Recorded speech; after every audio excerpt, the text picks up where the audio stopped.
అధికారంలో ఉన్నా లేకున్నా ఎప్పుడు ప్రజల మధ్యనే ఉంటానని ప్రతి కార్యకర్తకు అండగా ఉంటూ ప్రజలు ఇచ్చిన తీర్పు మేరకు ప్రజల తరపున వారి సమస్యలపై పోరాటం చేస్తానని భూపాలపల్లి మాజీ ఎమ్మెల్యే గండ్ర వెంకటరమణారెడ్డి అన్నారు. టేకుమట్ల మండలంలోని సుబ్బకపల్లి, సోమనపల్లి, అంకుశపూర్, రామకిష్టపూర్ టీ, పంగిడిపల్లి, పెద్దంపల్లి గ్రామాలలో ఏర్పాటు చేసిన బీఆర్ఎస్ పార్టీ ముఖ్య కార్యకర్తల సమావేశంలో భూపాలపల్లి మాజీ ఎమ్మెల్యే గండ్ర వెంకటరమణారెడ్డి పాల్గొన్నారు. బీఆర్ఎస్ ప్రభుత్వ హయాంలో అందరికీ న్యాయం జరిగిందన్నారు.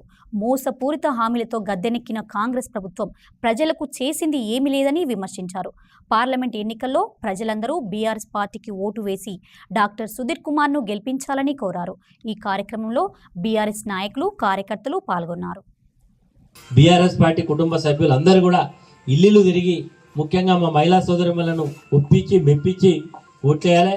ఈరోజు మా మహిళా నాయకులు భాగ్యలక్ష్మి తిరగాలి, అందరి ఇళ్ళలో పోయి 10 మందిని జమ చేసి ఈరోజు ఈ ప్రభుత్వం ఇచ్చిన హామీలు ఏవి కూడా అమలు కాలేదు కాబట్టి మనకు ఓట్లేయమని చెప్పి అడిగి ఓట్లు వేయించాల్సిందిగా కోరుకుంటూ మీ అందరికీ ఈరోజు ఓడిపోయినా కాబట్టి ఇక అయిపోయింది, ఈయన రాడు, ఆయన కండవ కప్తే అయిపోయింది. ఈరోజు నేను చెప్తున్నా, రాబోయే 4 సంవత్సరాలన్నర ఇక్కడ ఏ కార్యకర్తకి ఇబ్బంది వచ్చినా, ఏ ఒక్కరికి ఏ సమస్య వచ్చినా ప్రతిపక్ష పాత్ర పోషించడంలో నేను ముందు వరుసలో ఉంటా.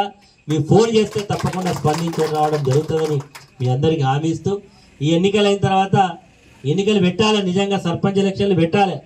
ఈరోజు ఎన్నికలు పెట్టకుండా మరి స్పెషల్ ఆఫీసర్ల పాలన తెచ్చిండు, మరి తప్పకుండా రేపు పెట్టాల్సిన పరిస్థితి అనివార్యం.